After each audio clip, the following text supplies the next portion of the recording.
Assalamualaikum teman-teman semua. Selamat datang kembali di channel ini. Sebelum kita mulai ceritanya, coba tulis dulu di kolom komentar. Kalian nonton dari kota mana? Jakarta, Bandung, Medan, Makassar, atau malah dari luar negeri? Aku selalu senang lihat cerita ini bisa sampai ke banyak tempat. Dan seperti biasa, sebelum lanjut, jangan lupa tekan like dulu sebagai bentuk dukungan. Karena satu klik dari kalian membuat cerita-cerita seperti ini terus hidup di channel ini. Buat yang baru pertama kali mampir, silakan subscribe dan aktifkan loncengnya supaya tidak ketinggalan kisah-kisah baru yang penuh makna seperti ini. Kalau sudah siap, sekarang kita mulai ceritanya. Namaku Naila Wijaya. Orang mengenalku sebagai pengusaha sawit, investor saham, pemilik lahan dan gedung, semua label yang orang lain anggap sebagai pencapaian. Tapi tak banyak yang tahu, keberhasilan itu tidak pernah benar-benar menghapus satu rasa yang selalu tinggal diam di dasar dadaku. Kesepian. Kesepian bukan ketika kita sendirian. Kesepian adalah ketika terlalu banyak orang ada di sekeliling kita, tapi tidak satupun yang benar-benar bisa diajak pulang secara emosional. Sejak suamiku meninggal 5 tahun lalu, rumah ini tidak pernah betul-betul hidup. Lampu menyala, makanan disajikan, pekerja datang dan pergi. Tapi tidak ada tawa, tidak ada percakapan yang hangat, tidak ada alasan untuk menunggu seseorang di ruang tamu. Di kalender bisnisku, hidupku tampak sibuk, rapat, pertemuan, perjalanan ke perkebunan, laporan saham, telepon dari mitra luar negeri, semua tampak padat. Tapi tidak ada satupun yang benar-benar menyentuh hatiku. Aku bekerja karena kalau aku berhenti, aku harus berhadapan dengan sunyi. Lalu, pada suatu pagi yang sangat biasa, sebuah nama baru masuk ke dalam hidupku. Rehan Putra, 26 tahun. Ia bukan sopir. Ia bukan kurir. Ia asisten pribadi baruku. Aku tidak terlalu memperhatikan saat ia memperkenalkan diri. Anak muda, sopan, wajah bersih, pakaian rapi, cara bicara terukur. Kupikir ia akan sama seperti yang lain. Bekerja demi gaji, patuh demi posisi, lalu meninggalkan peran, begitu menemukan kesempatan lain. Ternyata aku salah. Pelan-pelan, ia membuktikan dirinya berbeda. Rehan bukan tipe yang banyak bicara, tapi dia memperhatikan. Aku tidak pernah memintanya mengatur ulang kalender rapatku. Tapi dia melakukannya dan jadwalku tiba-tiba lebih manusiawi. Ia tidak hanya mencatat tugas, ia memahami tujuan. Bahkan ketika aku tidak memberikan instruksi langsung, ia dapat memutuskan mana yang mendesak, mana yang perlu dijeda. Yang lebih mengejutkan, ia tidak pernah terlihat kagum pada kekayaanku. Tidak ada tatapan berlebihan. Tidak ada sikap menjilat. Tidak ada rasa minder. Ia bekerja dengan tenang, seakan-akan aku bukan pemilik puluhan hektar lahan, tapi hanya seorang manusia yang butuh bantuan. Dan untuk alasan yang tidak langsung, kusadari waktu itu. Sikapnya membuatku merasa dihargai, bukan karena uangku, tapi karena keberadaanku. Ada satu momen yang tidak pernah kulupa. Sore hari, kami sedang menyelesaikan laporan bulanan. Aku berdiri di balkon, memandangi ladang sawit yang memanjang sampai horizon. Pasar lagi tidak bersahabat, kataku. Lebih sebagai gumaman ke diri sendiri. Dan orang-orang terlalu cepat panik. Rehan hanya meletakkan secangkir teh di meja kecil di sampingku dan berkata pelan, "Pasar selalu berisik, Bu. Tapi bukan berarti kita harus ikut ribut." Kalimat itu sederhana. Tapi aku terdiam. Sudah lama tidak ada yang berbicara kepadaku seperti itu tenang. Jujur, tanpa maksud menyenangkan telingaku. Sejak hari itu, aku mulai memperhatikannya lebih sering. Bukan sebagai bawahan, tapi sebagai seseorang yang entah bagaimana menghadirkan ruang teduh di dalam hari-hariku. Ketika aku marah, ia tetap stabil.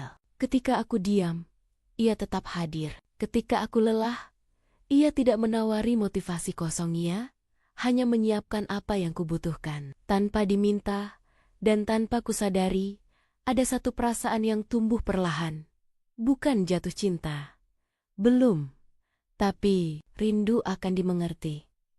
Baru di usia 44, aku merasa seseorang benar-benar melihatku bukan sebagai Ibu Naila pemilik sawit, tapi sebagai perempuan yang juga butuh diajak bicara, didengar, dan dipercaya. Namun semakin dekat aku dengannya, semakin besar satu ketakutan yang diam-diam mulai hidup. Bagaimana kalau aku yang jatuh duluan? Dan bagaimana jika dia hanya melihatku sebagai atasan? Atau lebih buruk, sebagai jalan pintas menuju sesuatu yang tidak pernah ia miliki? Aku tidak tahu jawabannya, tapi aku tahu satu hal. Untuk pertama kalinya sejak lama, aku kembali merasa hidup, bukan karena uang, tetapi karena seseorang hadir tanpa pamrih. Dan justru ketika hati mulai hangat, takdir diam-diam menyiapkan badai yang tidak pernah kutebak akan datang. Semakin lama Raihan bekerja di sisiku, semakin jelas aku menyadari satu hal. Ada perbedaan besar antara seseorang yang melayani karena tugas dan seseorang yang hadir karena peduli. Dan Raihan bukan sekadar bekerja. Ia hadir. Ia tak pernah menanyakan hal-hal tentang kekayaanku, tapi ia mengingat hal-hal kecil tentang hidupku. Bahwa aku hanya minum kopi setengah cangkir kalau sedang cemas. Bahwa aku berhenti bicara 10 detik ketika ada keputusan yang tidak kuyakini. Bahwa aku selalu mengusap bagian kelingking kanan saat menahan marah. Tidak banyak orang memperhatikan detail itu. Bahkan orang-orang yang pernah tidur di ranjang yang sama denganku dulu tidak benar-benar melihatku seperti itu. Satu hari, aku jatuh sakit. Demam, bukan parah, tapi cukup membuat tubuhku lemas. Biasanya aku akan tetap rapat, tetap bekerja, tetap memaksa diri untuk kuat. Tapi Raihan melihatnya lebih dulu. Ibu tidak perlu kuat setiap hari, katanya sambil menurunkan layar laptop. Orang yang terlalu sering terlihat kuat, biasanya justru paling butuh tempat untuk bersandar. Kalimat itu menembus sesuatu di dalam diriku. Bukan karena romantis, tapi karena jujur. Dia mengurus obatku, bukan dengan bantuan asisten lain, tapi sendiri. Membacakan laporan perusahaan dengan suara pelan agar aku tetap terupdate, tapi tidak lelah. Dan saat aku tertidur, ia menutup pintu kamar tanpa suara, seolah menjaga bukan hanya tubuhku, tetapi martabatku. Di momen itu, aku sadar, rasa yang tumbuh ini bukan lagi kekaguman profesional. Ini sesuatu yang jauh lebih lembut, tapi juga lebih menakutkan. Karena cinta, jika ini memang cinta, selalu datang dengan resiko kehilangan. Beberapa hari kemudian, aku memberanikan diri bertanya sesuatu yang selama ini kutahan. Raihan, kenapa kamu bekerja untukku? Kamu bisa memilih perusahaan besar, kantor yang lebih glamor, karier yang lebih modern. Ia menjawab dengan tenang, tanpa pikir panjang. Karena di sini, saya bekerja untuk seseorang yang saya hormati, bukan untuk sistem yang saya takutkan. Aku terdiam. Banyak orang bilang menghormatiku, tapi hanya sedikit yang mengatakan itu tanpa berharap sesuatu dariku. Dan disitulah dilema mulai tumbuh. Aku perempuan 44 tahun, ia laki-laki 26 tahun. Aku, dunia, atas, ia datang dari kehidupan yang sederhana. Aku kaya, ia berpenghasilan cukup. Aku sudah pernah menikah. Ia belum pernah memulai apapun dalam kehidupan pribadinya. Jika aku jatuh cinta, aku akan menjadi bahan pembicaraan. Jika ia membalasnya, ia akan dicap sebagai pemburu harta. Dan di antara kami, yang paling mungkin hancur, bukan aku tetapi dia. Semakin aku menyayanginya, semakin aku takut menyakitinya. Yang aneh, bukan cintanya. Yang aneh adalah, untuk pertama kalinya, aku merasa takut membuat seseorang menderita karena mencintaiku Suatu malam, saat rapat daring selesai terlalu larut, aku melihatnya tertidur di kursi kantor. Masih menunggu instruksi terakhir, wajahnya polos, damai, bahkan sedikit kelelahan. Dan aku sadar aku sudah terlalu sering menatapnya lebih lama dari yang seharusnya. Aku berjalan pelan, menutup laptop di meja kecilnya, dan menyelimuti bahunya dengan jaketku sendiri. Untuk pertama kalinya dalam hidup, aku merasa seperti seseorang yang ingin memberi kehangatan, bukan hanya menerima loyalitas. Tapi saat aku hendak pergi, matanya tiba-tiba terbuka. Ia kaget, lalu berdiri gugup. "Apa ada yang perlu saya kerjakan, Bu?" Aku menggeleng pelan. Suara yang keluar dari mulutku terasa lebih lembut dari biasanya. "Tidak, Rehan, untuk sekali ini, kamu boleh istirahat. Dan untuk sekali ini, biarkan aku yang menjaga." Kami saling menatap sejenak, bukan sebagai atasan dan bawahan, tapi sebagai dua manusia yang merasakan sesuatu yang sama, tapi tak berani menyebutnya. Aku pergi lebih dulu, tapi sebelum melangkah keluar ruangan, aku mendengar suara lirihnya. Pelan, seakan hanya ia yang ingin tahu jawabannya. "Kenapa rasanya saya tidak ingin pulang malam ini?" Aku tidak menjawab, tapi aku paham maksudnya. Karena rumah bukan selalu tempat tinggal. Kadang rumah adalah seseorang yang membuatmu merasa tidak perlu memakai topeng.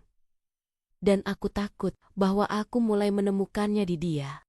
Cinta, bagi banyak orang, adalah sesuatu yang datang dengan senyum dan keberanian. Tapi bagiku, cinta justru datang membawa pertanyaan, apakah aku pantas menerimanya? Jika yang bisa terluka bukan hanya aku, tapi dia juga. Sejak malam itu, malam ketika aku menyelimuti Rehan tanpa kata, ada perubahan halus di antara kami. Kami masih bekerja seperti biasa, masih menjaga jarak profesional, masih menyebut satu sama lain, Bu Naila dan Rehan. Tapi, ada sesuatu yang tidak lagi sama. Aku tidak lagi menunggu laporan. Aku menunggu suaranya. Aku tidak lagi ingin ditemani bekerja. Aku ingin ditemani hidup. Dan itu adalah sesuatu yang belum pernah kurasakan sejak suamiku meninggal. Suatu siang, aku mengajaknya menemaniku ke lokasi pembibitan sawit di pinggir kota. Biasanya yang ikut adalah direktur lapangan atau kepala operasional. Tapi hari itu aku sengaja memilih Rehan. Aku ingin tahu bagaimana ia melihat dunia yang selama ini kulindungi sendirian. Saat kami tiba di lahan, para pekerja menyapaku dengan formal. Seperti biasa, mereka memberi hormat, menunduk, dan menunggu perintah. Tapi Rehan tidak berdiri di belakangku seperti kebanyakan bawahan. Ia berjalan ke arah para pekerja, memberi salam, menanyakan kabar mereka, bahkan ikut mengangkat bibit dan menumpukannya ke truk pengangkut. Tanah ini punya ibu, tapi yang membuatnya hidup. Mereka, katanya lirih saat kembali ke sampingku. Jawaban itu sederhana, tapi membuatku terdiam. Sudah lama tak ada yang bicara tentang bisnis sawitku dengan cara yang begitu manusiawi. Banyak laki-laki kaya pernah dekat denganku, pengacara, investor, komisaris, tokoh politik. Semua memakai bahasa uang, strategi, atau ambisi. Rehan datang dengan bahasa hati nurani. Dalam perjalanan pulang, aku bertanya pelan, "Rehan, kalau suatu hari aku jatuh, apa kamu akan tetap di sini?" Ia menoleh pelan, seolah memastikan pertanyaanku bukan sekadar retorika. "Saya ada di sini, bukan karena ibu kuat. Saya ada di sini karena saya percaya ibu pantas ditemani, bahkan saat lemah." Kalimat itu sederhana, tulus menghancurkan tembok yang selama ini kupakai untuk menahan perasaan. Saat itulah aku sadar, aku bukan hanya nyaman dengannya, aku sudah mulai mengandalkannya. Dan mengandalkan seseorang berarti memberi mereka kesempatan untuk melukai kita. Malam harinya, aku berdiri di depan cermin, melihat diriku sendiri, bukan sebagai pemilik perusahaan, bukan sebagai tokoh bisnis, Tapi sebagai perempuan 44 tahun yang tiba-tiba merasa takut seperti remaja, usiaku hampir 2 kali usianya. Pengalamanku jauh di atasnya. Kekayaanku tak ada bandingannya. Segalanya terasa tidak seimbang. Dan ketika cinta tumbuh di tanah yang tidak seimbang, yang paling mungkin roboh terlebih dahulu adalah yang paling tulus.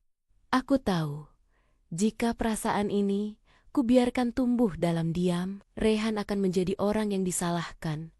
Bukan aku. Orang akan bilang, ia perhitungan. Ia memanfaatkan kesempatan. Ia menikung moral. Ia hanya mengejar warisan.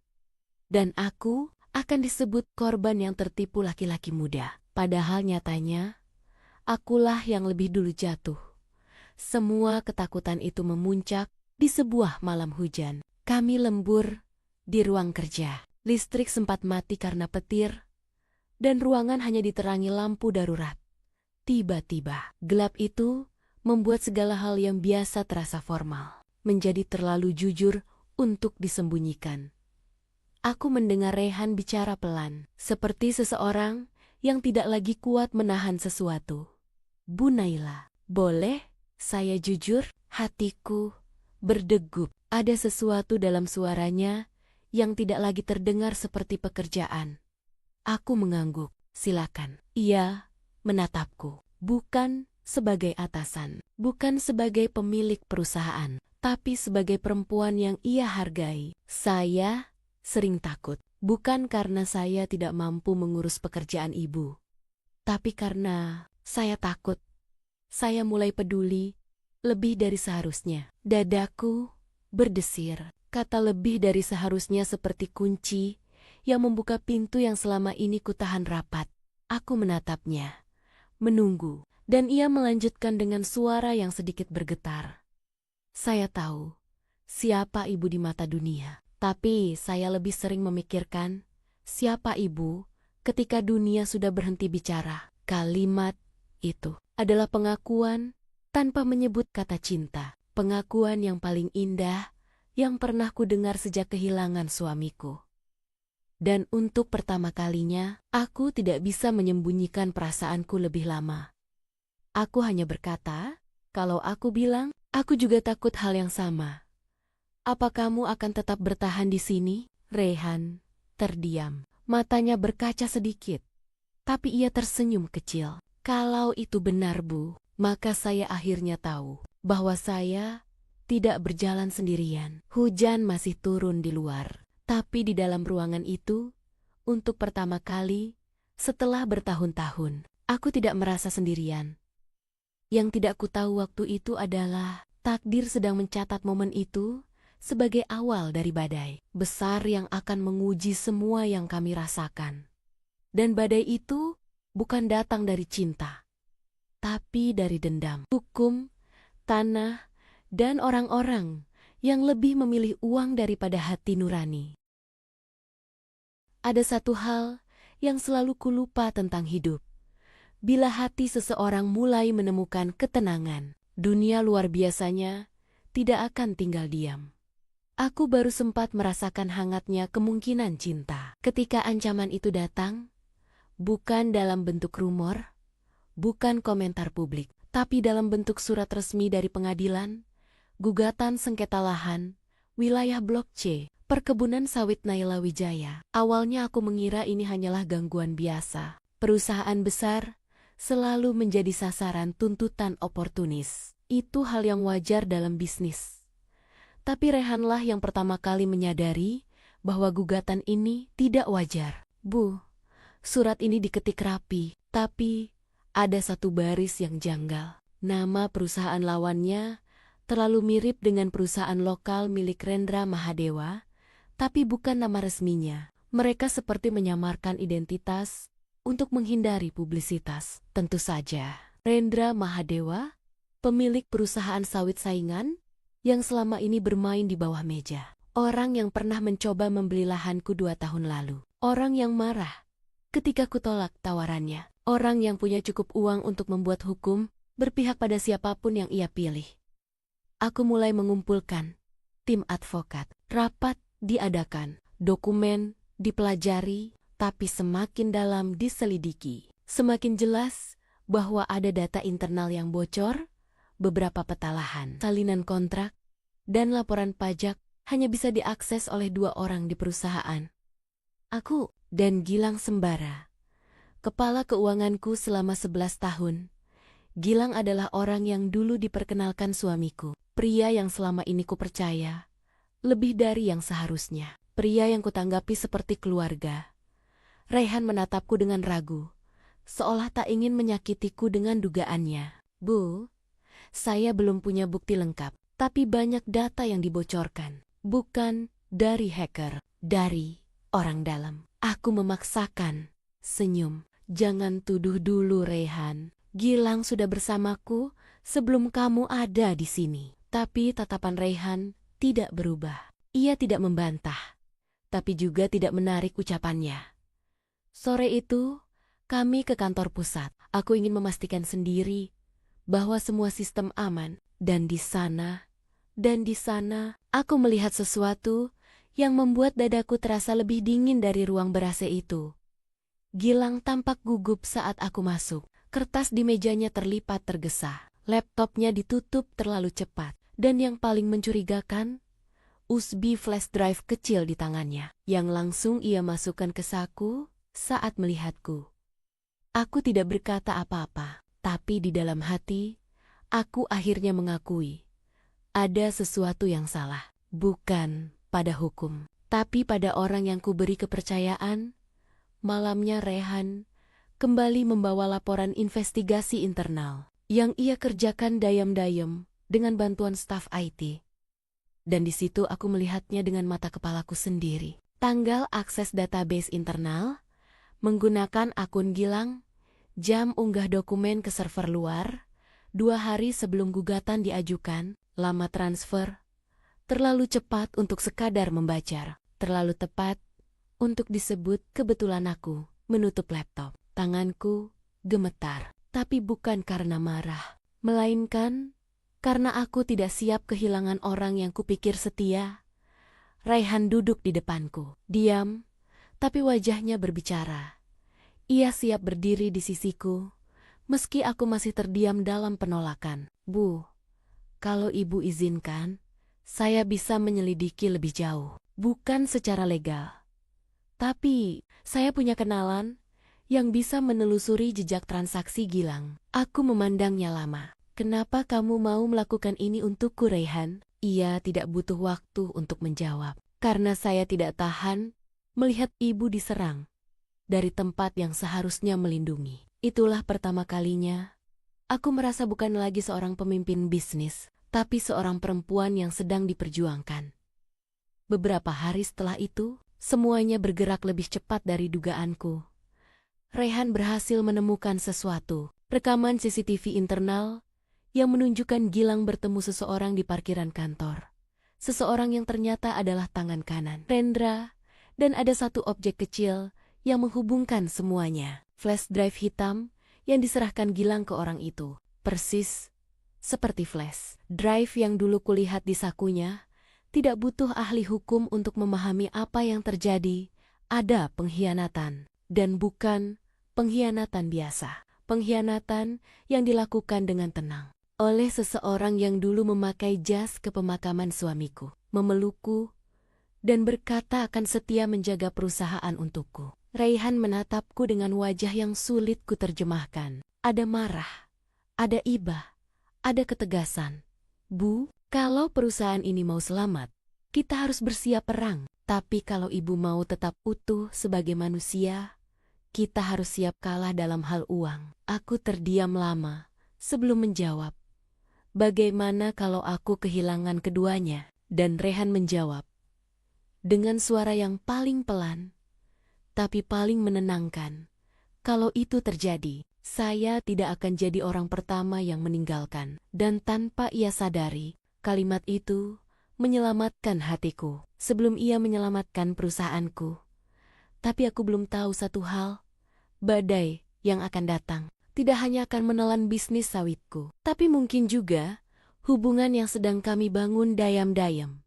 Karena setelah bukti ditemukan, setelah lawan merasa terancam, Yang mereka incar bukan lagi asetku, tapi dia, Raihan, dan saat seseorang mencuri cinta, aku bisa menahan diri.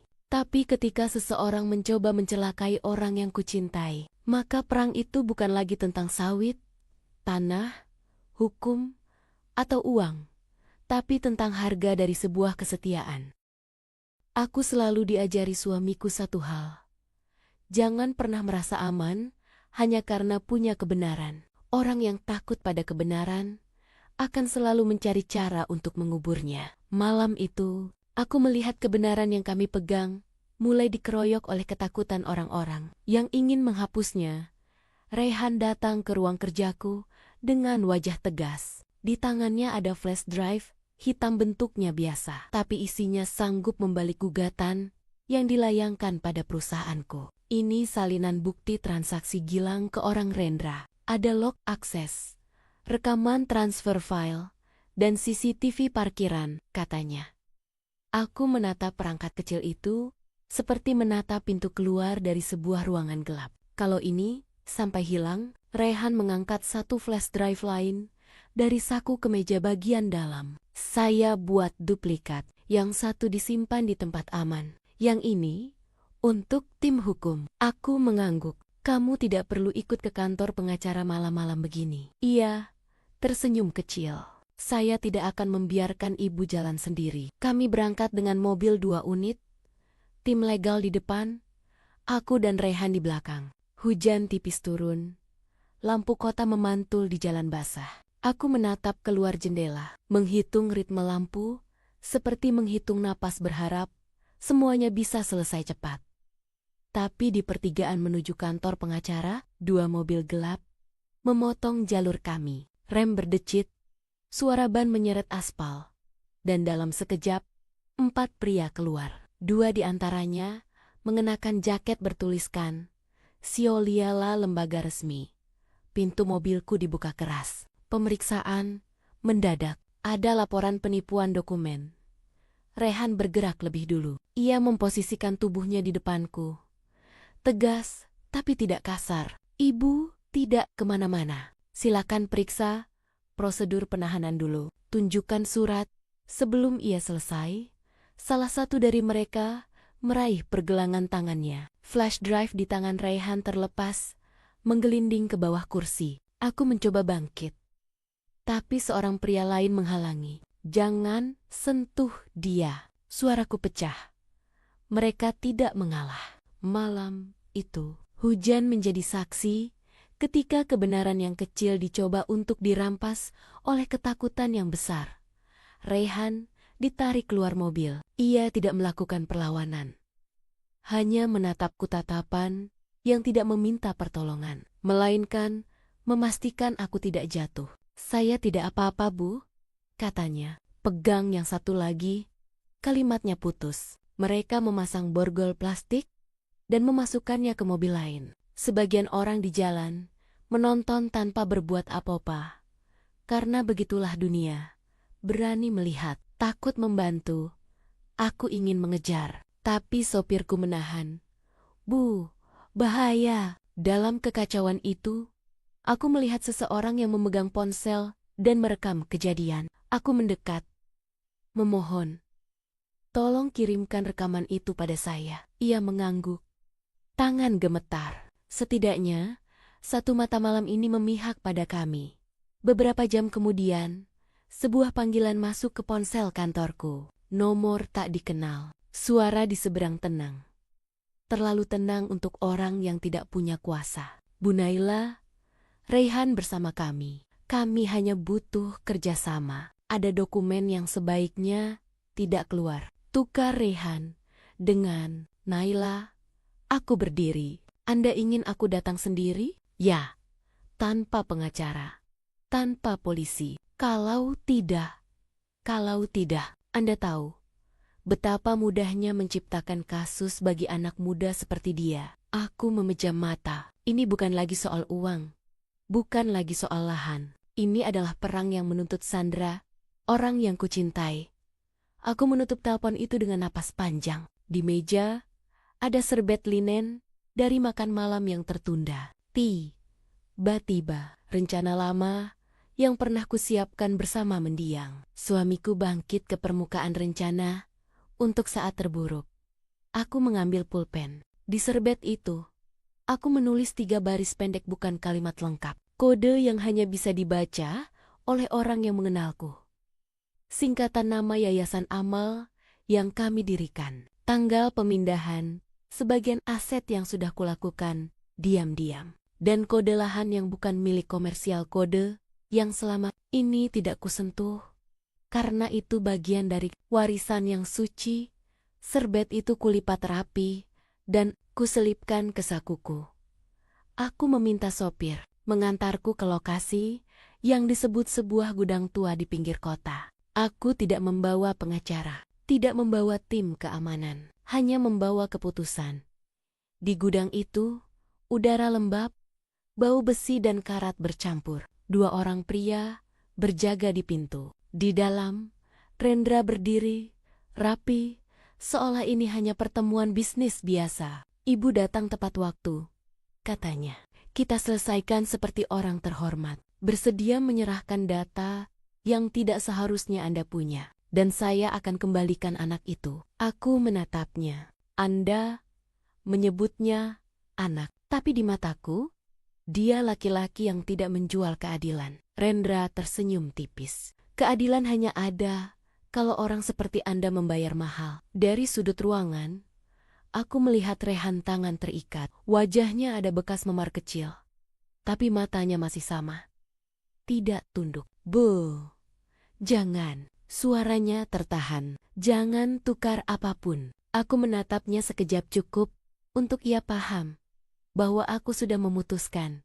Aku melangkah ke arah penjaga pintu. Kalau aku ikut, dia bebas sekarang. Rendra mengangguk pada anak buahnya. Salah satu mendekat untuk memegang lenganku. Saat itu juga, aku menyelipkan serbet ke saku jaket penjaga seolah aku hanya merapikan kain yang jatuh. Ini tidak akan selesai seperti yang Anda kira, kataku pada Rendra. Karena apapun yang Anda ambil, saya sudah punya cadangan yang tidak bisa Anda beli. Rendra tidak tertarik pada ancamanku. Senyumnya hanya bertambah. Orang kaya selalu percaya diri sampai benar-benar miskin. Bu Naila, aku menoleh ke Raihan satu, tatapan terakhir. Bukan tatapan pamit, tapi janji. Jika tidak ada jalan keluar, ciptakan jalan. Ia mengangguk. Matanya berkaca, bibirnya bergetar, menahan sesuatu yang ia tidak boleh ucapkan di ruangan ini. Penjaga menarikku ke lorong belakang. Ponselku diambil. Tanganku diikat longgar mereka, ingin membuatku takut. Bukan melukaiku. Aku menunduk, pura-pura pasrah. Sementara di saku penjaga, serbet kecil itu menunggu seseorang yang cukup tulus untuk mempercayai bahwa kot-kot pendek bisa menyelamatkan manusia.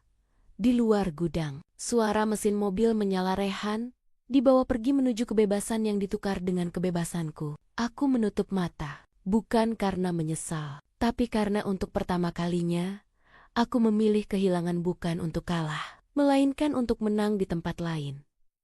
Beberapa jam setelah itu, langkah sepatu terdengar di lorong. Seorang penjaga membuka pintu, menaruh sebotol air, dan hendak pergi. Saat ia berbalik, ia meraba sakunya, menemukan serbet terlipat, dan membukanya separuh lalu menatapku. Kamu bisa baca? Tanyaku lirih. Ia menelan ludah. Yayasan Nur Cahaya. Ini tanggal transfer. Aku mengangguk. Sebagian aset perusahaan sudah kupindahkan ke yayasan. Itu bukan harta yang bisa disita. Di baris terakhir kode lahan, buka di arsip notaris. Kau akan menemukan sesuatu yang tidak bisa dibatalkan oleh uang. Ia menatapku lebih lama, lalu menyelipkan serbet itu kembali dan berbisik, kalau ini benar, saya tahu kepada siapa harus mengirimnya. Untuk pertama kali malam itu, aku bisa bernapas. Karena remah harapan bukan datang dari pintu besar, tapi dari serbet kecil dan niat orang kecil yang memilih berpihak pada kebenaran yang tidak ku tahu saat itu adalah Raihan akan menemukan kode itu tepat pada waktunya. Dan di balik kode itu, tersimpan kunci pamungkas. Tanah yang digugat adalah tanah wakaf warisan suamiku untuk kebaikan, yang tidak bisa diperdagangkan. Tapi itu cerita untuk esok hari, malam ini. Aku hanya ingin percaya bahwa apapun yang mereka rebut dari tanganku, tidak ada yang bisa merampas alasan kenapa aku bertahan. Namanya Raihan, dan malam ini aku memilih menukarkan kebebasanku dengan hidupnya karena cinta. Bukan tentang siapa yang tinggal saat senang. Cinta adalah siapa yang berani membayar ketika semua orang menyuruhnya mundur. Waktu di ruang tahanan berjalan lain dari dunia luar. Bukan lambat, tapi senyap. Tanpa suara telepon, tanpa rapat, tanpa orang meminta keputusan. Yang tersisa hanyalah diriku dan detik-detik yang tidak bisa kupercepat dengan uang ataupun kuasa. Aku tidak tahu apa yang terjadi pada Raihan setelah ia dilepaskan. Aku tidak tahu apakah serbet kecil itu sampai ke tangan yang tepat. Dan untuk pertama kalinya, sejak suamiku meninggal, aku benar-benar tidak bisa melindungi orang yang kucintai. Yang bisa kulakukan hanyalah duduk, menunggu, dan berdoa agar aku tidak mengorbankan hidup Raihan untuk rencana yang ternyata sia-sia. Beberapa jam setelah aku dibawa masuk, tiba-tiba pintu sel terbuka. Bukan penjaga yang sama. Seorang pria lain yang wajahnya tak kukenal berdiri di luar. Bu Naila, Anda tidak tahu saya. Tapi saya temannya Raihan. Dia aman. Dia berhasil keluar. Dan dia sudah menemukan pesan ibu. Aku terdiam. Ada denyut kecil di dadaku yang hampir terasa seperti hidup kembali. Ia melanjutkan cepat, seolah-olah waktunya terbatas. Dia sudah membawa serbet itu ke tim hukum, lalu ke arsip notaris. Dan, Bu, tanah yang digugat itu bukan tanah perusahaan. Itu tanah wakaf atas nama almarhum suami ibu. Aku menutup mata, bukan karena terkejut, tapi karena lega. Tanah wakaf, tanah yang didedikasikan untuk kepentingan sosial, tidak bisa dimiliki, dibeli, dijual, digugat, atau disita untuk kepentingan komersial. Itu hukum. Hukum yang bahkan mafia hukum seperti Rendra tidak bisa sulap. Artinya, kata pria itu, seluruh gugatan mereka tidak sah. Tanah wakaf tidak bisa menjadi objek sengketa dagang. Dan karena data mereka membuktikan, seolah-olah tanah itu dibeli, bukan diwakafkan. Justru mereka yang terancam pasal pemalsuan. Satu kalimatnya meruntuhkan seluruh ketakutanku. Bukan karena aku sudah menang, tapi karena aku tahu yang benar, akhirnya punya saksi bernama Bukti. Dari penjelasan pria itu, kusempatkan membayangkan apa yang terjadi di luar saat aku tidak ada. Raihan keluar dari mobil penyergap dalam keadaan lemah, tapi bebas. Ia tidak pulang. Ia langsung mencari penjaga yang mungkin menemukan serbet itu. Dan ketika ia berhasil menemukan orang yang membukanya dan percaya ia meminta pertolongannya. Kemudian Raihan bergegas ke kantor notaris yang dulu menjadi tempat suamiku menyimpan akta wakaf. Bukan atas nama perusahaan, tapi nama pribadi. Di ruang arsip yang berdebu, ia menemukan dokumen yang ditandatangani sebelum suamiku meninggal, lengkap dengan nomor sertifikat wakaf dan saksi resmi. Tanah itu bukan milik bisnis, tanah itu milik amal. Dengan bukti itu, Raihan bersama tim hukum baruku datang ke pengadilan saat sidang pragugetan berlangsung. Rendra datang dengan pengacara, wartawan, dan ancaman. Raihan datang dengan akta wakaf, rekaman CCTV, dan bukti pengkhianatan Gilang. Dan untuk pertama kalinya sejak semua ini dimulai, kubayangkan Rendra untuk pertama kalinya kehilangan kontrol atas ketenangannya, karena orang kaya sepertinya tidak takut kalah. Yang ia takutkan adalah dipermalukan oleh kebenaran yang tidak bisa ia beli. Beberapa jam kemudian, pintu selku kembali dibuka kali ini oleh petugas resmi. Ibu Naila, Anda bebas. Gugatan dicabut. Ada perintah klarifikasi publik dari pengadilan. Aku keluar. Ruangannya dingin, tapi entah kenapa terasa seperti rumah. Dan di luar gerbang, aku melihatnya. Raihan, bukan dengan setelan kantor, bukan dengan ekspresi tenang seperti biasa. Ia berdiri dengan mata yang lelah. Rambut agak kusut, wajah sedikit lebam seperti habis dipaksa diam. Tapi, ketika matanya bertemu mataku, aku tahu, dia tidak pernah menyerah. Aku melangkah mendekat. Ia tidak langsung bicara, hanya berdiri, menahan napas, seolah-olah memastikan aku benar-benar nyata. Ibu, suaranya pelan. Saya minta maaf. Saya tidak bisa melindungi semuanya. Aku mendekat satu langkah lagi. Kamu melindungi hal yang paling penting, kataku, kebenaran. Dan aku, air matanya hampir jatuh. Bukan air mata laki-laki yang kalah, tapi laki-laki yang akhirnya tahu kenapa ia bertahan sampai sejauh itu.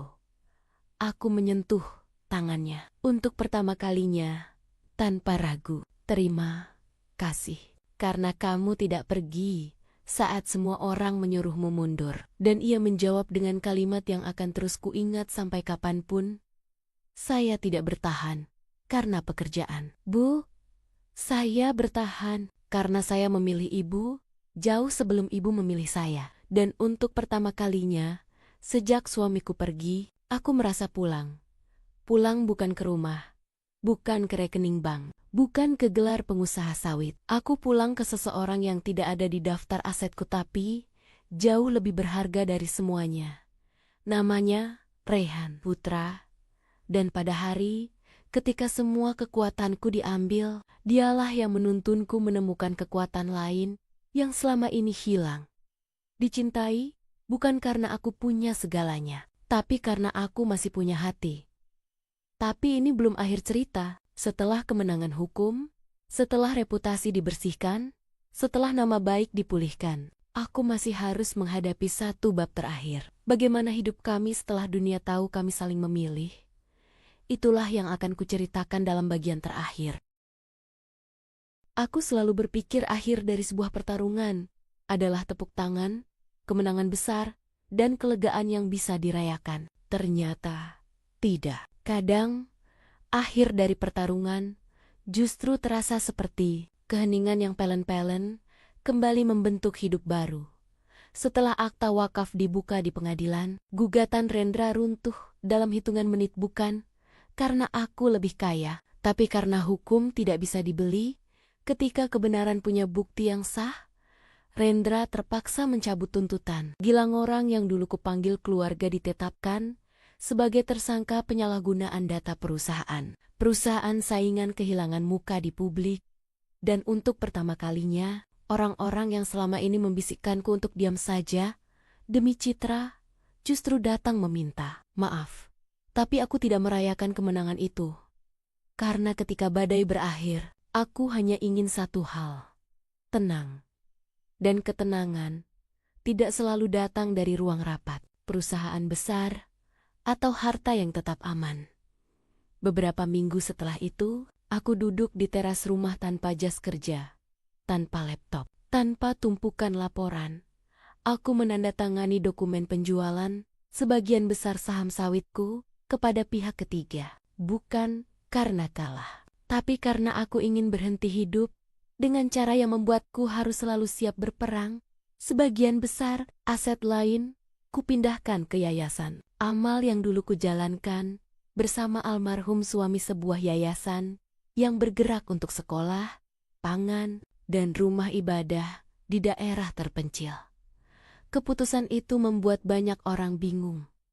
Apa ibu tidak takut jatuh miskin? Aku hanya menjawab, miskin bukan saat uang hilang, tapi saat hidup kehilangan tujuan. Dan aku sudah terlalu lama hidup untuk mempertahankan sesuatu yang tidak lagi membuatku merasa hidup. Lalu, soal aku dan Raihan, hubungan yang dulu tumbuh dalam diam, kini harus hidup di mata orang lain. Ada yang mendukung, ada yang sinis, ada yang berbisik, menuduh, menertawakan. Aku tidak marah. Aku mengerti. Karena cinta kami memang bukan cinta yang mudah diterima dunia. Aku 44, dia ke-26. Aku punya masa lalu. Dia baru memulai hidupnya. Aku pernah dicintai dalam pernikahan. Dia belum pernah mencintai dalam keutuhan. Tapi jika cinta hanya sah, bagi yang seumuran dan sebidang, maka cinta bukan lagi perasaan cuma aturan sosial yang rapuh. Pada hari aku mengajaknya berbicara di ruang kerja, dengan tangan sedikit gemetar, karena takut merusak apa yang sudah indah. Aku bertanya, kalau aku tidak lagi punya perusahaan, kamu masih memilihku? Rehan tidak menjawab cepat. Ia menatapku, lama tatapan laki-laki yang tidak butuh kata-kata untuk jujur. Saya memilih ibu saat ibu masih punya segalanya. Dan saya tetap memilih ibu saat ibu tinggal punya diri sendiri. Dan pada hari itu, aku berhenti takut jatuh cinta. Kami menikah, bukan di hotel mewah, bukan dengan busana yang menghitung harga, bukan dengan musik yang dibuat untuk dipamerkan. Pernikahan kami berlangsung di sebuah rumah sederhana di pinggir kota, hanya dihadiri beberapa orang yang pernah bertahan dalam badai yang sama. Pegawai kecil yang dulu kuberi beasiswa, pengacara muda yang memilih membelaku tanpa bayaran awal, dan seseorang yang dulu mengembalikan serbet lusuh berisi kode penyelamatan. Tidak ada pesta, tidak ada kamera pers, tidak ada label pernikahan orang kaya. Hanya ada dua manusia yang akhirnya berani mengakui perasaan yang mereka sembunyikan. Terlalu lama, aku memakai kebaya putih sederhana. Ia memakai kemeja abu-abu bersih. Dan saat ijab kabul selesai, aku tidak merasa akhir cerita bahagia, tapi awal dari hidup yang pertama kali terasa milikku sendiri. Kami tidak lagi tinggal di rumah megah. Kami pindah ke rumah 2 lantai biasa, lebih kecil, lebih hangat, lebih sunyi. Tapi akhirnya terasa seperti rumah. Rehan membangun bisnis logistik kecil. Aku membantu yayasan, mengurus distribusi bantuan pangan, dan dana sekolah. Kadang aku masih memegang saham. Tapi bukan lagi demi membuktikan apapun. Aku tidak lagi kaya seperti dulu. Tapi aku tidak kehilangan apapun yang benar-benar penting. Karena sekarang aku tahu bahwa kehilangan kekayaan tidak selalu berarti kehilangan hidup. Tapi kehilangan cinta yang tulus adalah kehilangan yang tidak bisa dibeli kembali. Dan jika seseorang bertanya padaku hari ini, apa kamu menyesal kehilangan perusahaan sebesar itu? Aku akan menjawab, tidak. Karena dulu aku punya perusahaan, tapi tidak punya kehidupan. Sekarang aku punya kehidupan dan perusahaan, bukan bagian yang hilang, tapi bagian yang tidak lagi dibutuhkan. Jika mereka bertanya lagi, apa kamu yakin memilih laki-laki yang jauh lebih muda darimu? Aku akan tersenyum dan berkata, usia hanya menghitung waktu. Hati yang menua adalah hati yang tidak berani mencintai lagi. Dan kalau mereka bertanya untuk terakhir kalinya, apa kamu bahagia sekarang, Naila? Maka aku akan menjawab dengan tenang. Bahagia bukan ketika kita punya dunia. Bahagia adalah ketika kita akhirnya punya seseorang yang tidak meninggalkan kita meski dunia kita runtuh. Dan dalam hidup yang sekarang jauh lebih sederhana. Aku mungkin tidak lagi disebut Naila, sang pemilik sawit, tapi aku sangat cukup menjadi Naila, istri dari laki-laki yang memilihku bukan karena aku kuat, tapi karena ia ingin membuatku berhenti kuat sendirian. Tamat.